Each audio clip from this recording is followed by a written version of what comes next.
If you want to jump on stage with me, let me know. Raise your hands.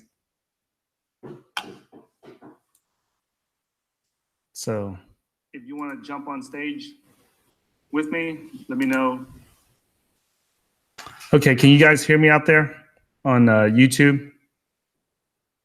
Can you hear me out there shooting shredder?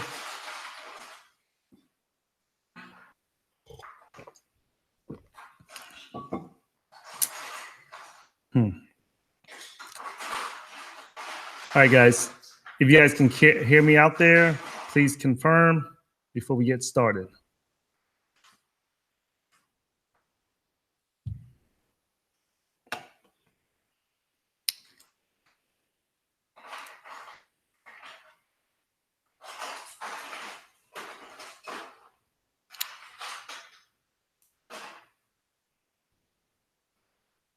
All right. Okay. Let me go ahead and get started here, guys. I'm broadcasting here on the Rise app. I'm still doing testing on it, guys.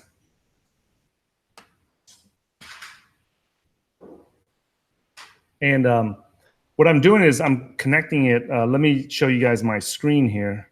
Hold on here.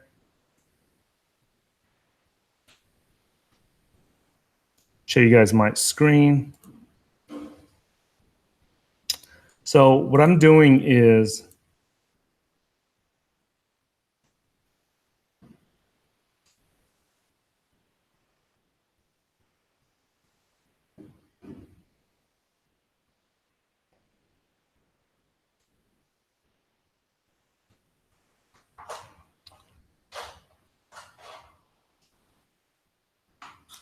okay.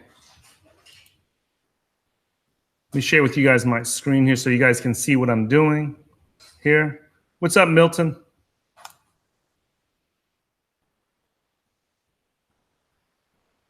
All right, so let me know when you guys can see my screen. If you guys want to come on stage on the Rise app, just raise your hand and then I'll bring you guys on. What's up, man?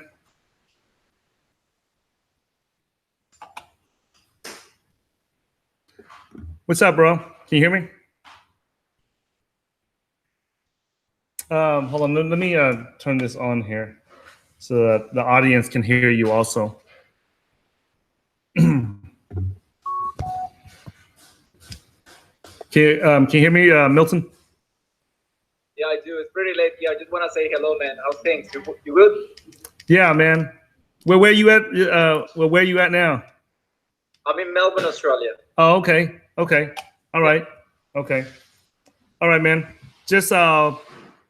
I just wanted to share something with everyone real quick, man.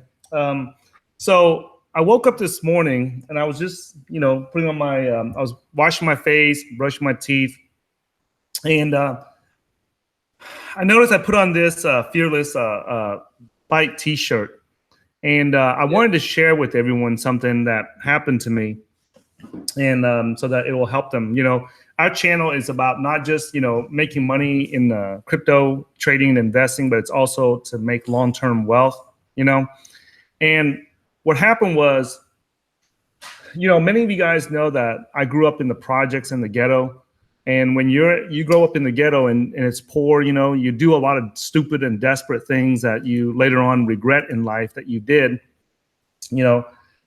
So when you grow up in the ghetto, many of us end up in, get incarcerated for drugs, for guns, for, I got, incarcerated for driving without a license, driving without insurance, just speeding, so when you're a minority living in a ghetto neighborhood, they try to lock you up for every damn thing, But one time I was locked up for drugs, okay?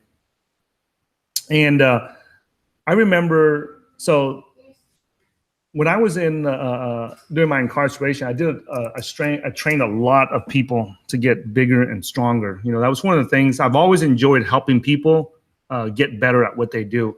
Out here right now, I'm helping people become, more wealthy and learn about creating wealth and stuff. But when, That's awesome. Yeah. just sharing my experience with people, and then when I was inside, behind bars, I was, helping people get stronger, because I came in at a weak ass, 125, 130 pounds. I'm about 5'11", and whenever you see these big motherfuckers in there that want to go up in your ass and shit, you get really desperate, even if you don't know anything about lifting weights or training or anything. You learn real quick, because a lot of people out here, they learn how to work out and get buff and everything and get muscles to look cute for the girls and everything. When you're behind bars, you're trying to get muscles so you can keep Bubba and Butch and Leroy from coming up in your ass and shit. So it's a lot different reasons for working out. Okay, but anyway, so at the place I was at, every year they had 2 powerlifting competitions, right? And in case for anyone that's not familiar with powerlifting, right? So you go in there and you put a shitload of weight on your back and then on your shoulders, and you try to squat down with it, and then you come back up. People are usually squatting anywhere between 400, 500, 600, 700 pounds, right? So that's like about 180, 190 kilograms or more. So usually if you're not strong enough to do that, then you're probably not going to be there, right? And when I got in there, I remember, we would always train all the time. Since I was one of the top trainers in there, meaning that by saying top trainer, I got people bigger and stronger faster than anybody else that was in there. So there was like 2,000 prisoners in the place I was at.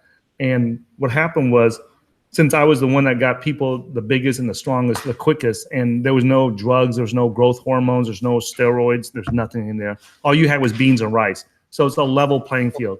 Beans and rice, that's it. That's everybody gets to eat.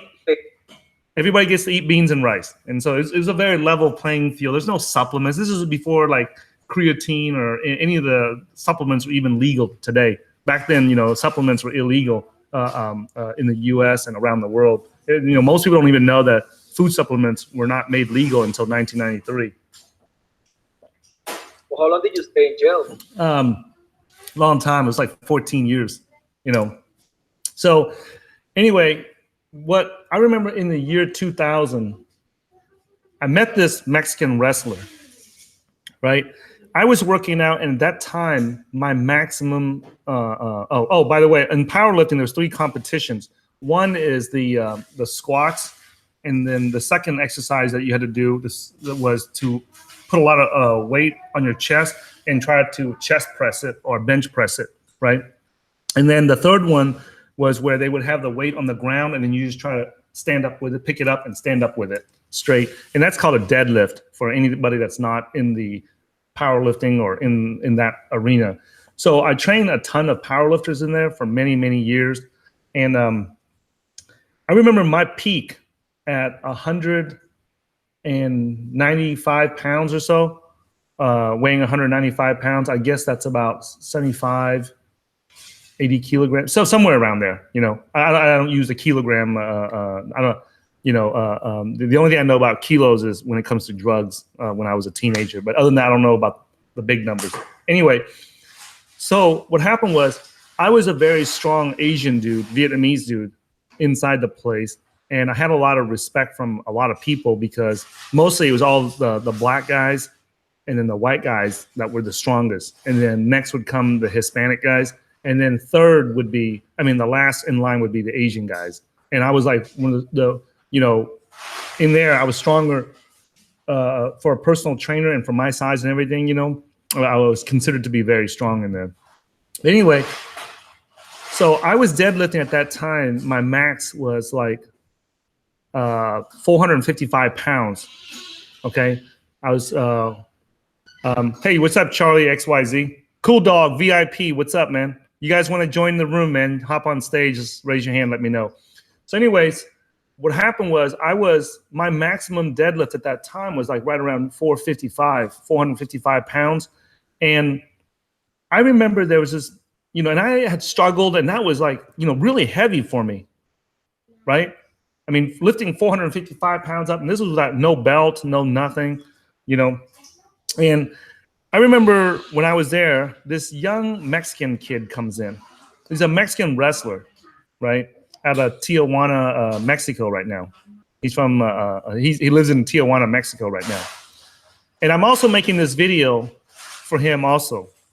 Okay, his name is Lucio, right? I'll just call him the Mexican wrestler just so it's easy for people to remember, right? But this video is also for you, Lucio, okay? Because I'm going to send this video to him afterwards.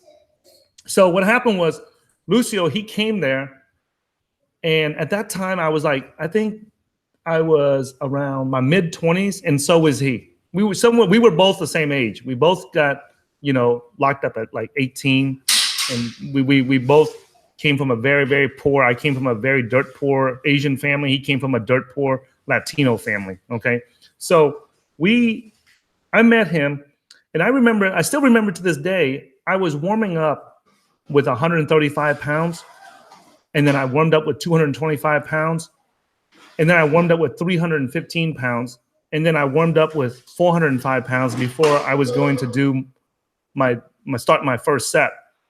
And I remember he walked out, and you can tell he's been working out. You know, he played football, wrestled, or did something. You can tell he was athletic. You know, he was built like an athlete. You know, real lean, real muscular, right? And he came over and he walked over, and the way that the weights work in the prisons is that you have to wait until somebody's done, and then you get it next. You know, you have to wait in line because there's only a small limited number of weights and bars and dumbbells, but there was hundreds of people there. So normally what you would do is that if you saw somebody doing an exercise with a similar weight that you would do, what you would try to do is you just go there and ask them, hey man, is it okay with you if I jump in with you to work out with you, right?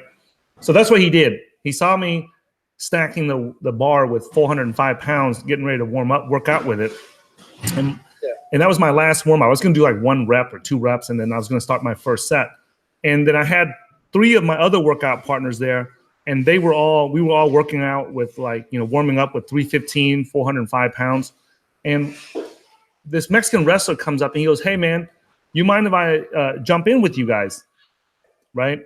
And I said, sure, you know, how much you warming up with? So as I was asking him how much he was warming up with, I started taking the weights off. I just finished warming up with 405 pounds, and he just came out. He had his bag, like you can tell, he just had his, you know, gym bag and still on his shoulder, and he didn't even have his workout gloves on yet. So that means that he just walked out. He just came out there, and he said, no, just leave it there. I'll just warm up with that with you guys too. So that way it'll save you guys some hassle from taking it off.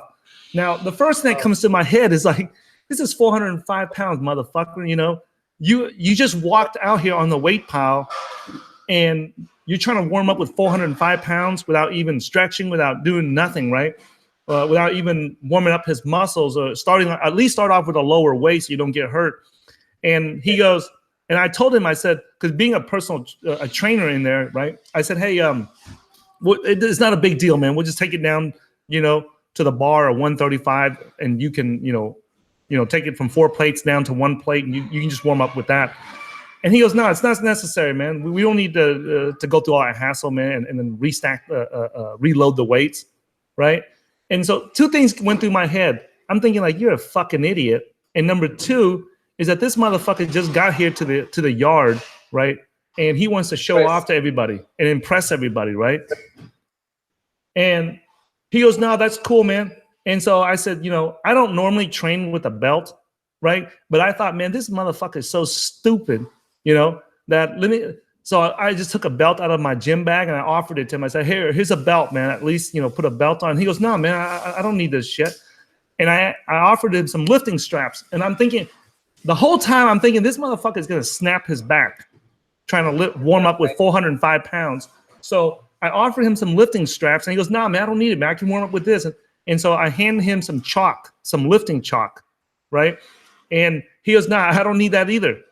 And I'm thinking, man, this motherfucker just is going to walk out here and just show show off in front of everybody and try to make me and my crew look like shit. Now, one thing that you gotta keep in mind, guys, is that as we're doing this, right, it's very important that you don't ever display weakness, okay? Because motherfuckers will take advantage of you behind bars if in a setting like that.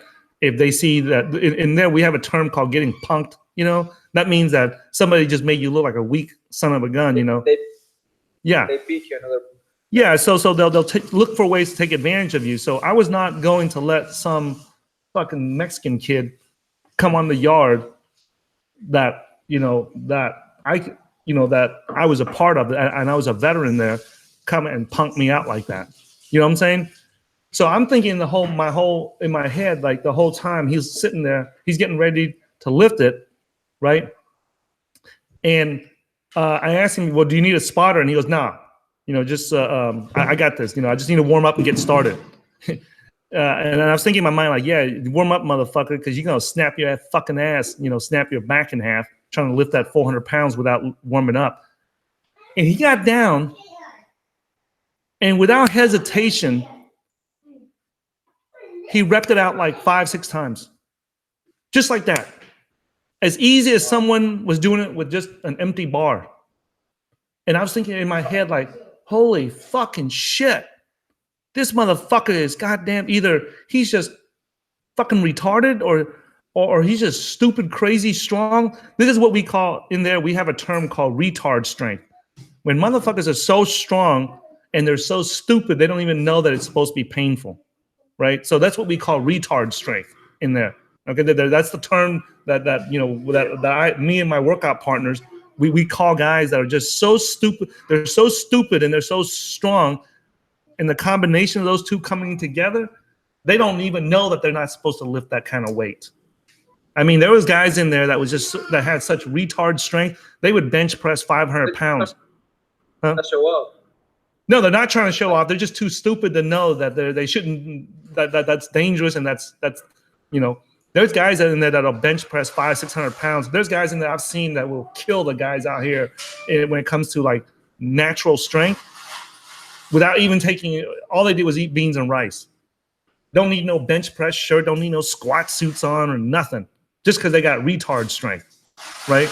Guys that would jack up 600 pounds, 700 pound bench presses with no problem, right? So anyway, this shocked me and all my workout partners. Now, mind you, I have trained dozens and dozens and dozens of guys to deadlift 400 or 500 pounds. So it's not like this was new to me. Like, I ain't. So you were the point of reference to everybody. Yeah, it was just it just shocked everyone, man.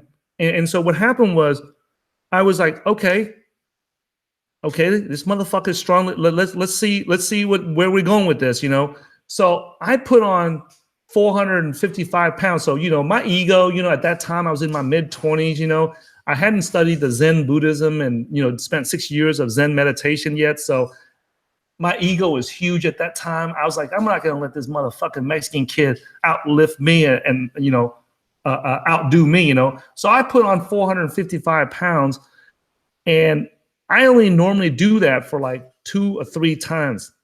But he had me so hyped up, I did it like 5 times that day, 5 reps.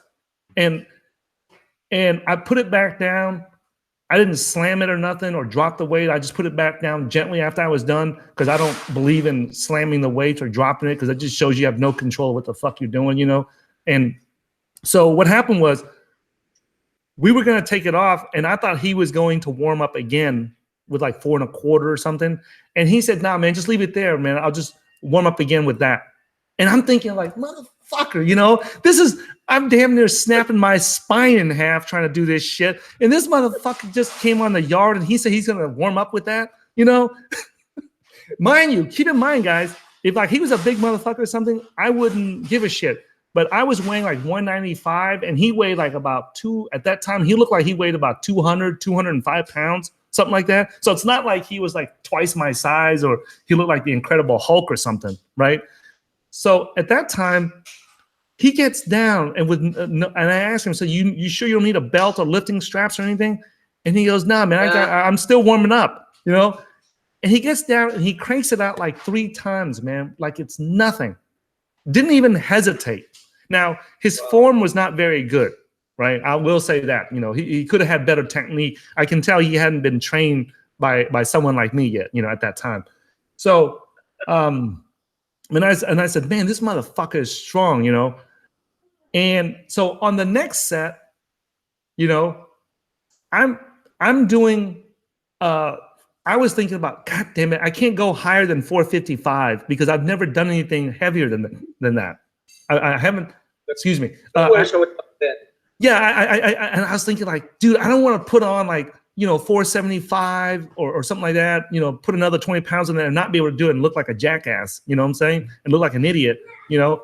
So I said, well, I'm just going to go with 455, you know, and try to get a few more reps. You know, I was just making up an excuse not to add more weight on, right? And keep in mind, it's not really an excuse because I've never done more than 455. The most I've ever worked out with was 455. So, and that was a struggle. And the most I ever did was like 2 or 3 reps. And that day was the first time I did it for like 5 times. And then he goes, dude, you did that so easily. You did that so easily. You should put on 5 plates and do 500 pounds, 495 pounds. You know, we just call it 500, right? He goes, man, dude, just put on another fucking plate and just do 500 pounds. And I'm thinking in my head, like, this motherfucker coming out here trying to, you know, make me and my crew look like shit, like we're weak motherfuckers or something, even though we were one of the strongest crews on the yard. But it was hard for me to talk shit to him or tell him that, you know, fuck off or something, because he was actually giving me positive words of encouragement. Like he wasn't being a smart ass. Like you were not, it was your natural way. Like you were doing as something natural, like you used to do that. So he thought like, yeah, go up. Yeah, he was like, dude, you did that so easily. I don't see why. He goes, I've seen lots of people do that, man. You can do it. And he wasn't being a smart ass about it. He was just being like really gentle, you know. And he was just like, dude, you can do that. Because I know you can. And he said, man, he goes, I've seen guys that came in do 455 for 5 reps that easily, like you did. And they can do 5 plates, 500 pounds, which is 500 pounds. And I'm sitting here thinking like, this motherfucker wants to make me look, you know, I couldn't tell it. I'm thinking in my head the whole time in my head. I'm thinking like, is this motherfucker trying to make me look bad in front of everybody? You know, because there's hundreds of guys standing there watching us by now, right? Because they just saw what he just did, right? And I'm thinking like, if I don't do this, I'm going to look like shit, you know? This 455 pounds I got on the bar. And he said, you know, and he said, man, dude, don't even do. He goes, go for the 500. He goes, you can do it, man. He goes, I'll even spot you if you need it, man. But you won't because you got it. And he goes, you did that 455 so easily, right? And then he goes, here, put it on. So he put the 5 plates on, and the rest of my crew, they were all thinking like, this motherfucker's trying. We were all thinking the same thing, not just me. My other 3 workout partners were thinking the exact same thing, right? And so he puts on 5 plates, and he goes, dude, you got this. He goes, you just got to get down, concentrate, and pull. And then he pulled it up, and he repped it out like, I think he repped it out like 10 times. 10 times. Like 9, 10 times. Dude, the whole time I lost count because I was like, how the fuck can this dude, he's like a few pounds bigger than me, repping this shit out like 10 times. 10 times he repped it out in front of me. And I was like, no belt, no straps, no lifting straps, no fucking lifting chalk, nothing. Technique. Yeah. Oh, and with shitty technique too. Till this day, I still tell him he got shitty technique when I first. His technique is way better now because I trained him. I helped him with his technique. So, and I was thinking like, motherfucker, you know. And so I got down and I said, I'll be damned if a motherfucker that weighs 5, 6, 7 pounds more than I do can lift this shit for 10 times and I can't get it once, right? And I was so pissed off inside, right? And it's a combination of ego. It was a combination of not letting this motherfucking Mexican wrestler, you know, make me look like a fucking, you know, wimp in front of everybody, right? So, man, I just got down, right? And would you believe, man, I got down and I yanked that fucking weight, 500 pounds off the ground. And I yanked it. I was so pissed. I yanked it up, right? And I got it up. And I was standing there thinking like, holy fucking shit. This whole time I could have been doing this shit. I was so much stronger than I ever thought. I pulled it up so easily, right? And I was just standing there in shock with the 500 pounds in my hand. And and all of a sudden I hear him saying, come on, man, you can get some more. Get you another one, right? And I was like, fuck it, So I put it back down and I pulled it back up again. And he goes, and he was screaming in my ear, telling me, you got this shit, man. Get you another one. And I put it down, I pulled up another one, right? And he was yelling in my ear again to try to do it a fourth time. I put the weight down and boom, that's when I hit a fucking brick wall. I had no more gas left in me. But I didn't care. I stood up and I was like, and he was like, slamming me on the back, with his palm. And he's like, you see that, man? You got this shit, man. Don't ever think that you couldn't do that shit. He goes, you got this, man. You had it in you the whole time. And I was like in shock. I was like, he's right. As much as my ego was up and I was pissed off that he was out here, I thought he was trying to, show off in front of us, but really he wasn't. He was trying to help me take it to the next level. He was helping me take it to the next level because where he came from, the guys that were my size with my strength, right, and with my muscular build could do shit like that easily. He came from an environment that was very competitive, from another institution, a correctional institution, and another prison that was very competitive. And when he came to where he just felt like we weren't competitive enough. We didn't have a strong enough desire, in us. And so when he saw me doing that, he saw that I was capable of doing that. He saw that I was not afraid. He saw that, I had the experience, the lifting and the training experience to be able to do this. So he knew that I was not like some just bullshitting around. Okay. So that was the thing that opened my eyes. And this morning when I was brushing my teeth and I saw this t-shirt that said fearless in the mirror, Hey Tina, hey, shh, can you keep it a little bit quieter, Tina? Okay. This morning when I was brushing my teeth and I saw this fearless shirt, it reminded me of that time, because whenever you have an emotional moment like that, it's hard to forget. It's one of those moments that you remember for the rest of your life, And I'm thinking like this whole time, man, I was more upset with myself at that time than I was with the Mexican wrestler. Like I was more upset with myself. Like I had this in me the entire time. Like why didn't I see that? Why did it take someone else outside of me to point it out to me, right? And we became best friends after that. We became best friends because I realized, you know what? I need people like that around me.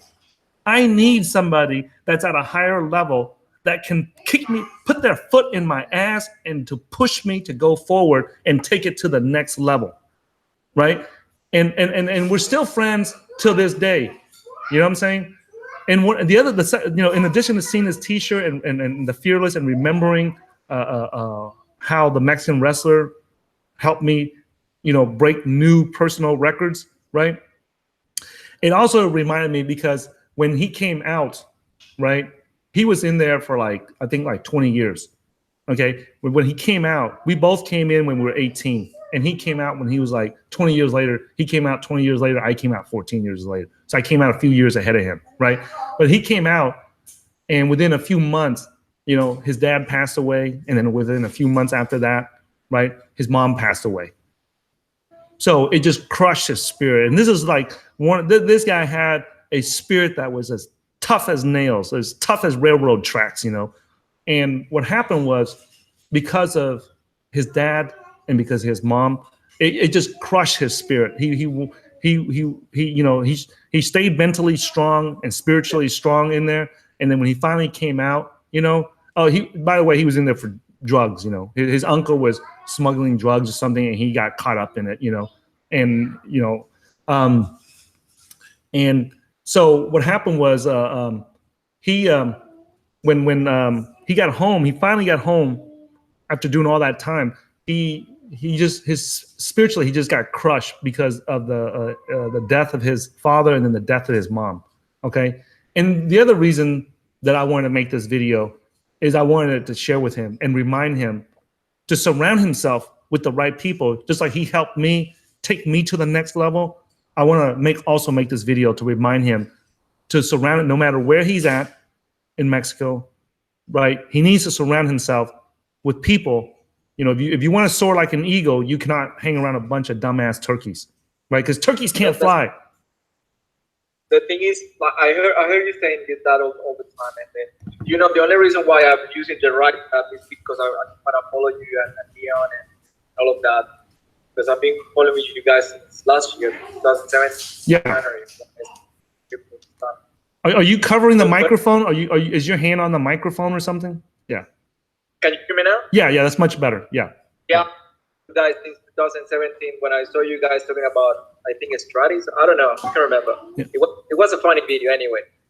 So, and then you've been saying that all the time, surrounding yourself with people that want to go where you want to go. But I think for me, I think that's the hardest part to find people where you know they want us to succeed the way that you want to go. So, and when you talk about millionaires, I don't know. I think it's by chance that those things happen. What do you think?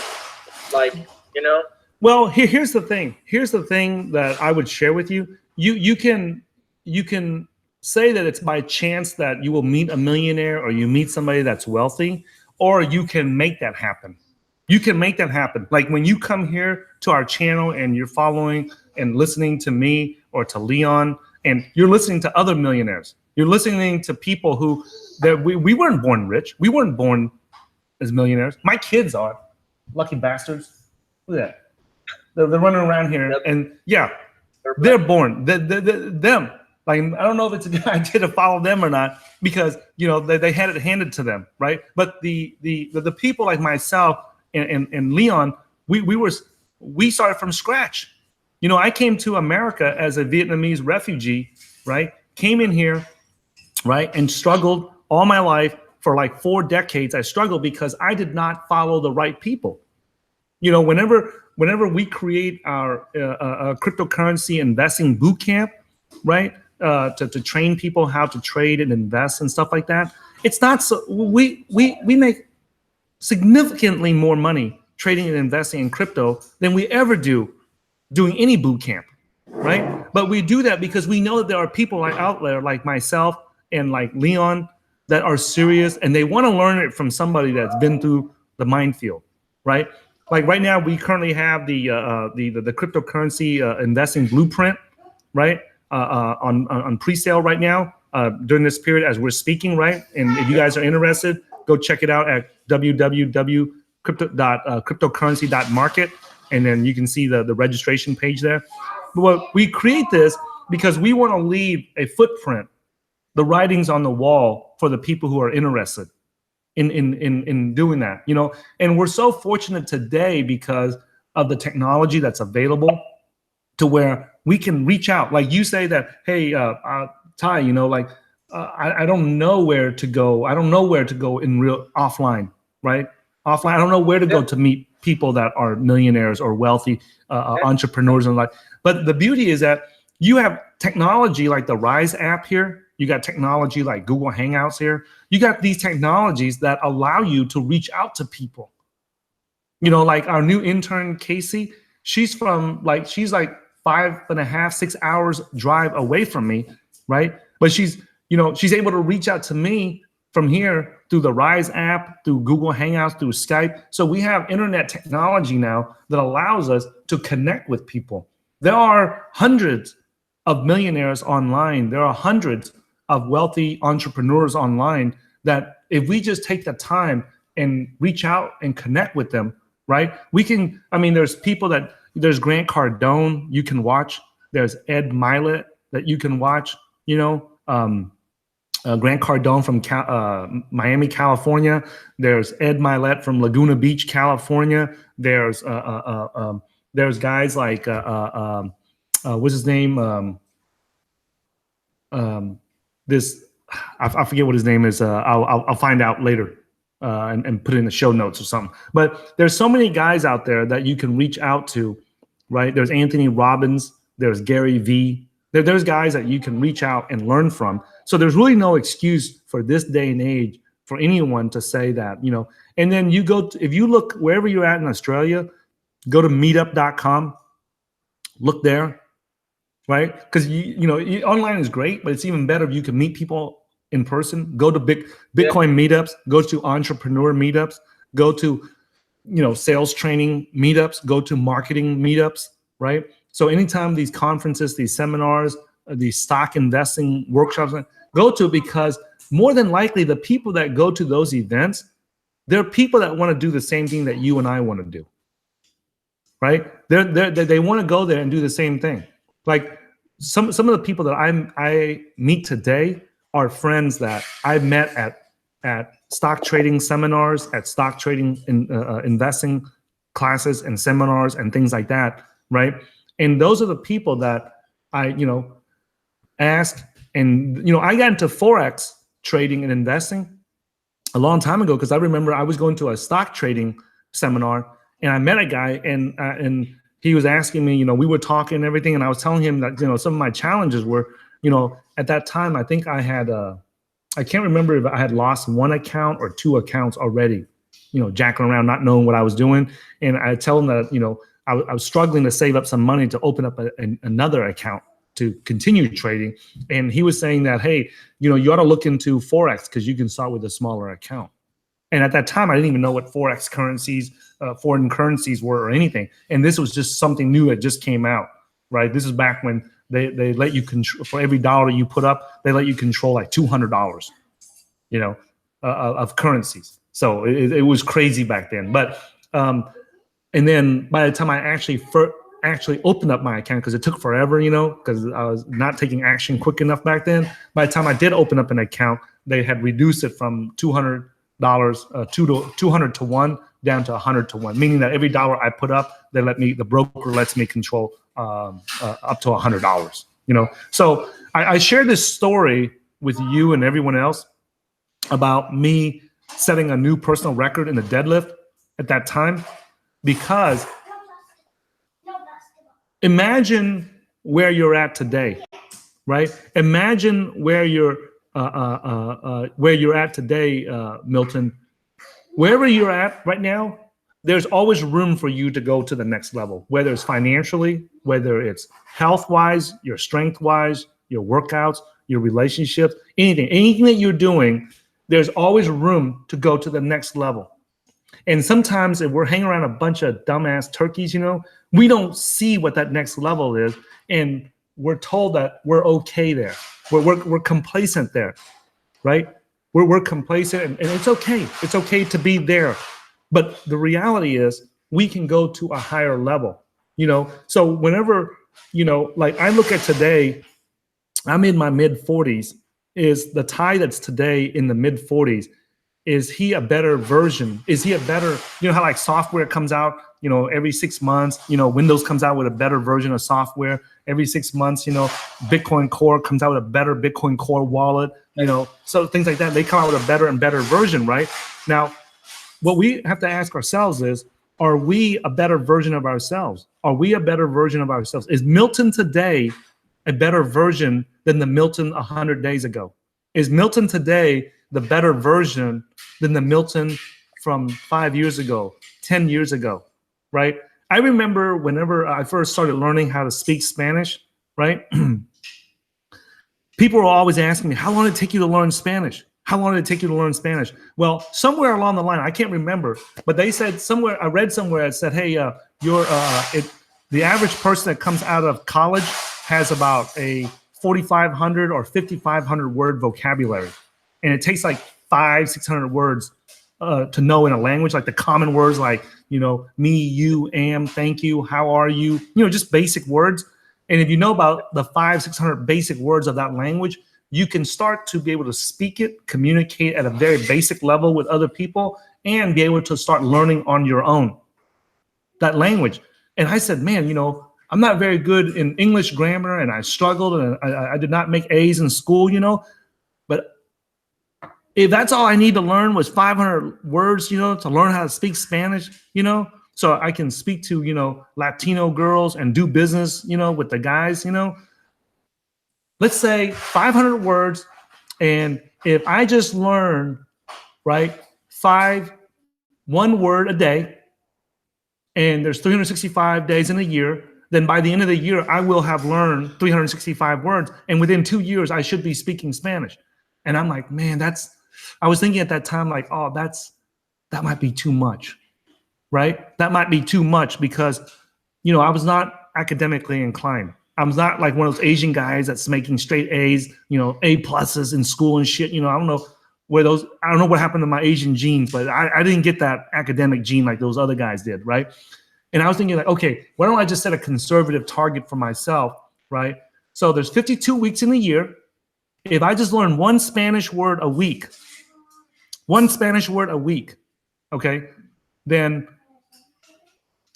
after a year, I would know 50 words in Spanish, right? And within 5 to 10 years, I would have enough to speak basic Spanish. And that's what I did. I literally just went and got one word at a time and just started, you know, if I just said hola, I would just, every Latino, Hispanic, Mexican person that I ever ran across, I would just say hola. And then I would start learning que pasa, which means what's up, or, you know, and I would just, every person, I just said over and over and over and over. And I kept saying, you know what, I might be a dumb motherfucker, but if I say this shit 1,000 times, I'll bet you I'll fucking remember it. You know, and all I have to do is learn one word a week, right? And so I started doing that. And then before long, within, I don't remember the exact time, but I remember I was speaking to people in Spanish in like 2 or 3 years, and people were asking me like, man, I want to take you to learn Spanish. And I'm like, I was even shocked that people even asked me that, because I'm like the dumbest motherfucker that you can talk to when it comes to learning a new language, right? And so I realized, man, that even if I do a little bit today, tomorrow I will be a better version.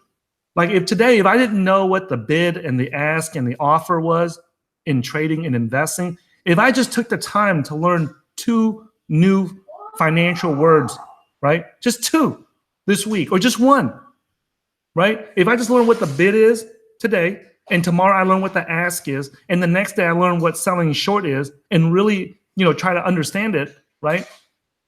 By the end of the year, I will have 50 to 100 new words, financial vocabulary that I did not have before. Right? That's it. Most in every field that you want to succeed in, right? If you just take the time to learn the vocabulary of that field and that industry and really understand it, not just be able to just memorize it, because memorizing is one thing, but being able to really understand it, right? Like you know what the word was it caliche, right? I think yeah, caliche in Spanish means like concrete or cement or something like that, or the pavement on the road, right? Yeah, it depends on where of the city, but yeah, caliche means concrete, or caliche can be like a brand, depends on the city. Yeah. And then, you know, when you really know it, you can use it as, you know, when I say he's tough as nails in Spanish, you can say he's tough like caliche, or we call somebody caliche, right, in the neighborhood whenever somebody was really tough, right?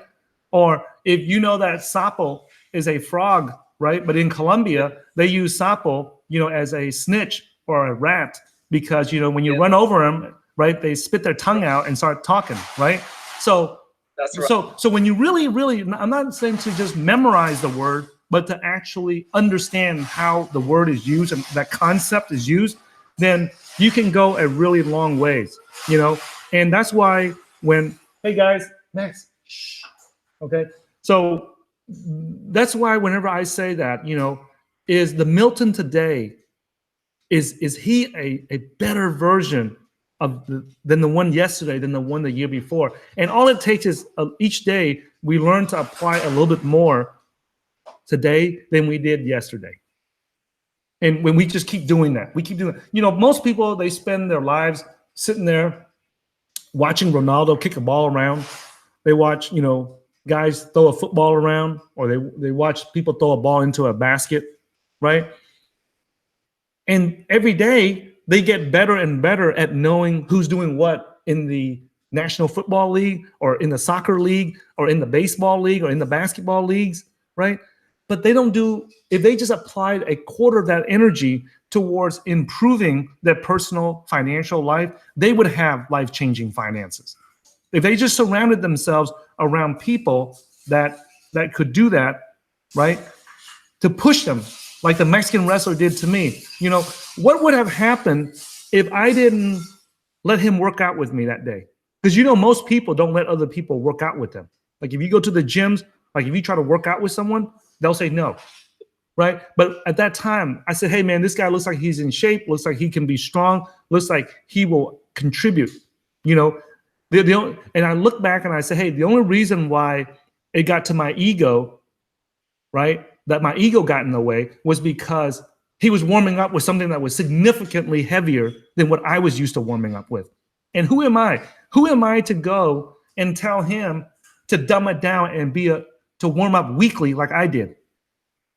Just because I was weaker than him, why should I tell him to bring himself down to my level? I should be striving to get to his level.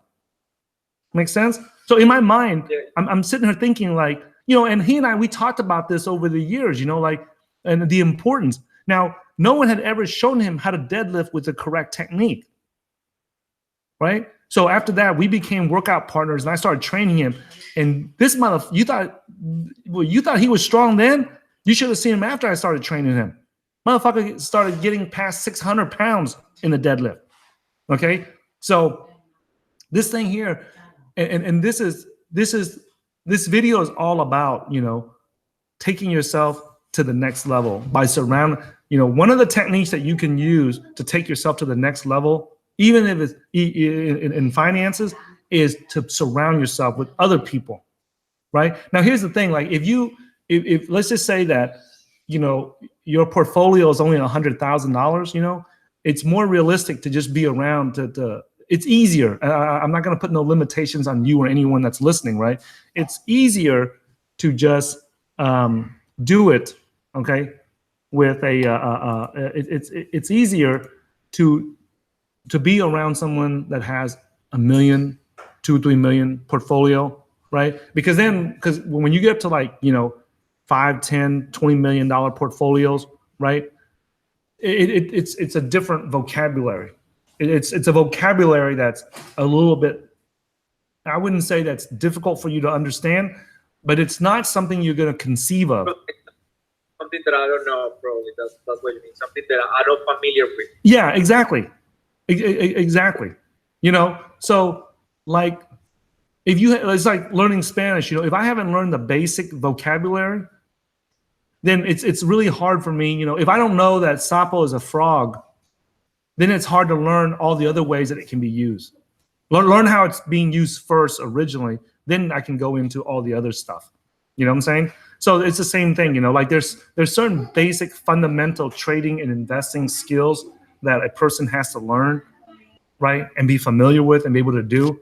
Because there's no point in going to ask somebody how they're managing a $10 million or $20 million portfolio, because those techniques don't necessarily apply to someone that's managing $100,000 or $500,000 portfolio. You know, that's why in our cryptocurrency investing blueprint, that's why you'll hear me constantly say that, you know, what got you out of the desert ain't going to take you to the promised land. And that's why a lot of people, when, let's say that they, by accident or by sheer luck, you know, or thanks to the bull market, they got their portfolio from, you know, $10, $20, $50,000 to like $500,000 or $1 million, $2 million. And then after that, they're like, how do I get this even more? And they're not clear on that, right?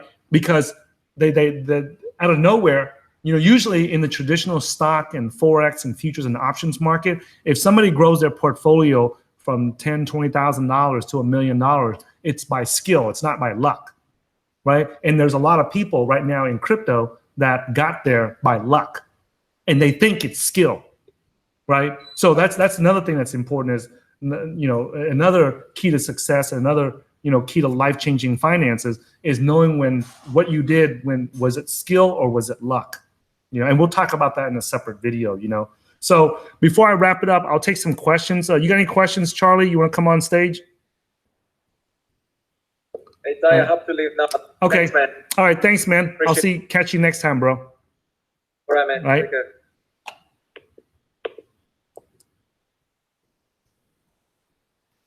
All right. Let me see here.